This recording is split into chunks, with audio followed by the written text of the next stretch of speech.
Hello and welcome back to Rhonda Says, Healthy Living from A to Z.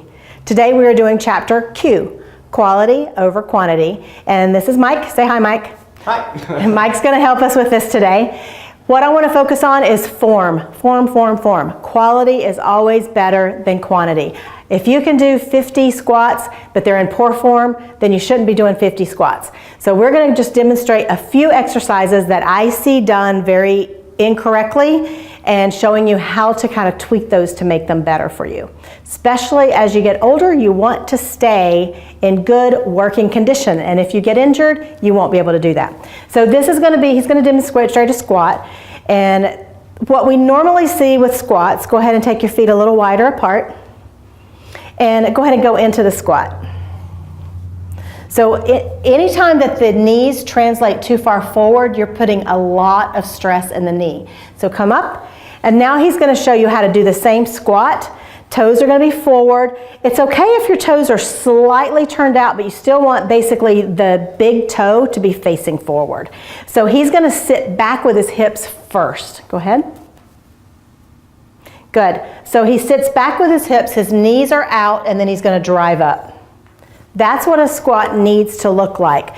Sometimes people will go valgus with their knees, so they'll collapse their knees in like this. You don't want to do that either. Because if you think about where the joints are lining up, then you've got your hips joints, and then your knee joints are here and coming out.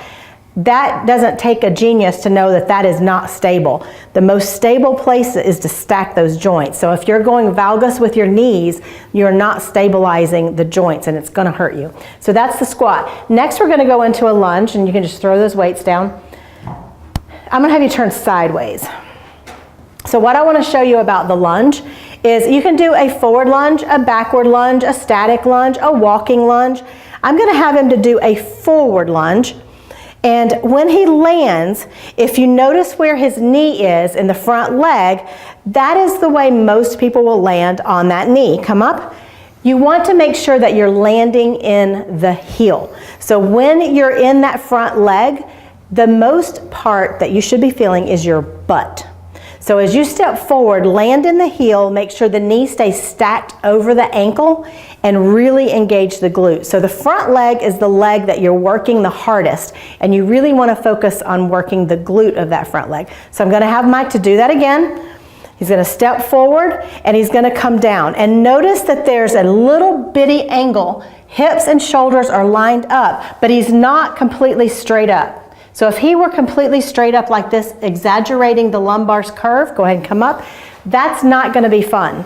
That's going to eventually irritate your back. So that little bit of angle at the hips, he's not angling at the low back, but at the hips, and then making sure that the knee is stacked above the ankle, the weight is in the heel, and you're driving up from that front glute, you're going to be fine with lunges. If you're new to lunges, I recommend starting out with a stationary lunge. Go ahead and get in position for me for a lunge. Okay, so without stepping, you're just going to get into a stationary position. Yeah. And then you're just going to do your lunges here. So just go ahead and do a lunge. And if you notice, his feet are a little bit too close because once again, that knee is driving forward. So he would take his foot out. Yep. And do it again. Now he's more stacked. Everything looks better, right? It just looks like it's more comfortable. And come on up. So once you do your static lunges, and you can just, you can do those as long as you need to do them. So you're just down and up and down and up. Switch legs, do the other side. When you're ready to progress from that, don't go right into a front lunge, but go into a reverse lunge. As you're getting into your reverse lunge, you want to make sure that your body weight is on the side that you're working. And then you're stepping back because once again, most of the work is being done in the front leg. So make sure you get your balance, get everything stacked, step backwards. The reason I like to do that first before the step forward lunge, the forward lunge, is because when you go into a forward lunge, there's a lot of force going right through your knee. So I don't like to do that with people. Usually I do static lunges with people, reverse lunges with people, then I go to walking lunges, because then instead of just stopping and all that force and energy going straight through your knee, at least you're continuing. So your choice, but that's my thoughts on that. Okay, we're gonna do a push-up now.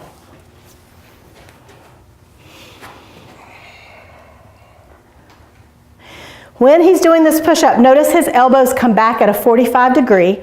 They're not flared out. So flare your elbows out, Mike. This is not the way to do a push-up because this is not good for your shoulder. So you want to set the shoulder girdle and then do the push-up with the elbows coming back at 45 degrees. And notice his lumbar spine is not moving. The hips and the shoulders push-up are going up and down at the exact same time, and that's what you want for a push-up. We're going to move right into an overhead press.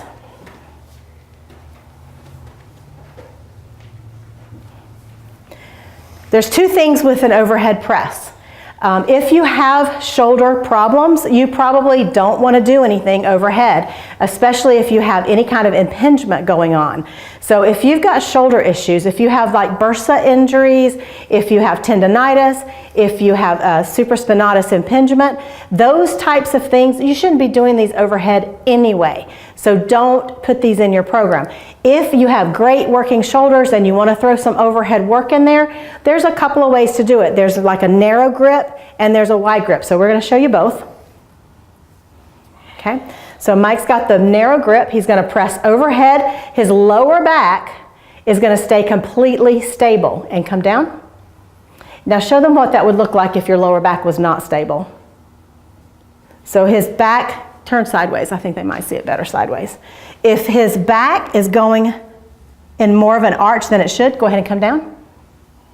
Then that's not what we want. So you want to stabilize here. Believe it or not, you have to stabilize the shoulder girdle too, and then press up.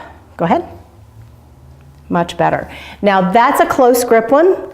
That's going to be a little bit easier, and then a wide grip one that he's going to just show you straight on is going to be a little bit harder. But same thing, as you're pressing up, nothing else should be moving. You want to be in a good stable stance. Come on down and just do a couple more reps. Just press up and down and up and down. Good, and relax. The next one is my favorite because it cracks me up to see guys at the gym doing curls this way. Guys, if you can't handle the weight without doing all that, put the weight down, go lower. So I'm going to have him to demonstrate both ways. I'm going to have him to demonstrate the bicep swing. All right, ready? Bicep swing. Let's see it. I know you see it all the time. I know you see it all the time at the gym too. Even your swing is not that much of a swing. Get those hips going. Yeah. That doesn't feel good, does it? He doesn't even want to play with it that way. All right, so if you're going for muscle. Who cares how much weight you're lifting? So if you really want to build the muscle, use the right weight and don't use momentum. Actually make the muscle grow. So go ahead and show us a good one with good stable posture. Good. And notice that he stops for a second at the top and his elbows stay pointing down. Go do it again. Good. When the elbows slide forward, you're going to get bicipital tendonitis. So try to keep the elbows down. He's stopping at the perfect spot. Just do a couple more of those. Pulling and pulling. Good. And the next one we're going to do is a plank. So just get down in a plank position on your elbows. Yeah, let's go sideways. With the plank, the thing that you want to look at here is you really just want everything to be in alignment. Now he's kind of dropping his head, so we want everything in neutral. So the cervical spine should be in neutral. So literally your nose should be pointing the ground and the lumbar spine should be in neutral. Everything nice and tight. Go ahead and come down. We're going to flip right across to the side lunge. I'm going to let you stay, yep, just like that. All right. Once again, the cervical spine has to be in neutral, so you should be looking straight ahead. I like for this arm to come up. Guys probably don't like to do this, so he's probably not going to like I'm doing this. I like this. I like just stacking these joints all the way through, and then he's pulling through here. Nothing's moving. He's not hiking in the hip, and he's not dropping the hip. So that's your plank and side plank. Good. All right, you still got some juice for pull-up? I don't know. We'll find out. We're going to show you some pull-ups. There's a couple of little tricks that you can use for pull-ups that really kind of set the chain that you're working. So if you're doing a bicep pull-up, then you're working more in the anterior chain, and so there's a way to position yourself that really fires that chain better. And then if you're working a regular pull-up, you're working more posterior chain, so there's a position that will help that as well. So we're going to show you that real quick. Which one do you want to start with? Wide grip. Wide grip? You Okay. wanted something where I roll my shoulder? Yes, the first one he's going to do is going to show you what a lot of times they look like, where people will get to the top and kind of roll their shoulders forward, and they're destabilizing their scapula when they do that. So let's show that one first. Okay, he's not even capable of doing it. He's not even capable of doing it wrong. Okay, there he goes. That looks worse. Come on back down. Give yourself a break. But if you find yourself kind of pulling to the top and rolling under it, we really want you to kind of stay open all the way through the movement, keeping the chest lifted. So he's going to do that, but I'm going to have him position his feet in a way that really fires the posterior chain. Hang first and then put your feet up, because I want you to watch his back and see what happens once he gets those feet in position. So just hang. Now I want you to watch here. Go ahead and put your feet up, knees out.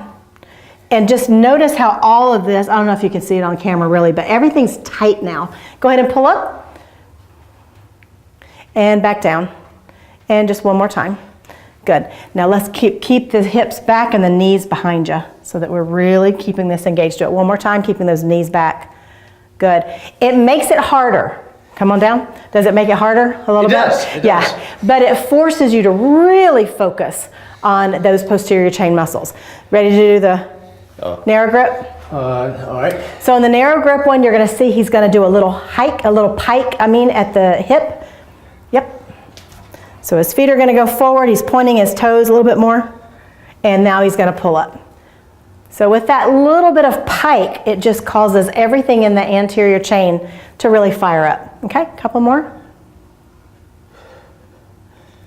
Good job. Okay, and then the next one is one I love, because people don't do enough lateral movement. So I absolutely love lateral lunges, but they are very difficult to learn, very difficult to get in the right position. Mike's been working on them for a while, so he's going to show you how far he's come. Okay, so lateral lunge. Good.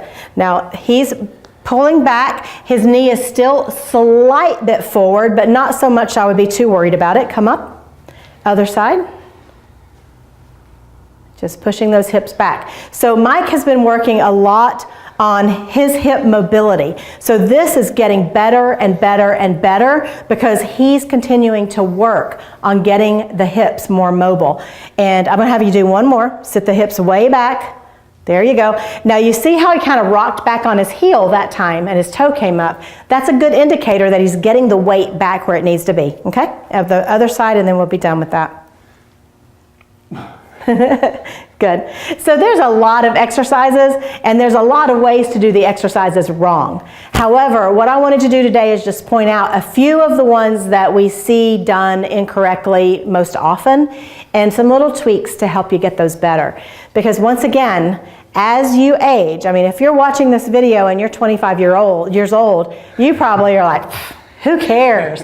But if you're in your 50s like we are, and I mean, I still do gymnastics and I'm 54, but I would not have been able to continue to do those things had I not trained the right way all these years, because I started training when I was 19. I started out as a bodybuilder at 19. If I'd not started out and been trained in the right way to do things, you better believe I would not still be doing any kind of gymnastics work. So that is just my mission and my vision for people that are watching these videos, is to know, you know what, forget about the trends. Do what's right for your body, and I can tell you, if you take care of your joints and your body, then you can get old like us and still be doing all kinds of fun things. He even does handstands, and I mean, you know, we can do it all. But if we had not taken care of ourselves and learned things the right way from the beginning, that would not be the case. However, if you did not learn those lessons early, and let's say that you are our age and you feel like I could never do those things, start somewhere. Just move. Go back to the correctives and just get those joints working. I mean, it's really fun, you know, to be actually, you know, my kids are grown and I'm able to just play now, and it's really fun to be able to just play and not have to worry about aches and pains. So that can be your life too. And I just want you to do what's best for you and pay attention to what your body is telling you. If you're in some type of group class and your hips are killing you, please don't keep doing that same movement. Find something better. So keep working, keep perfecting your form, keep thinking about stacking those joints, making the joints move properly, and until next time, journey on.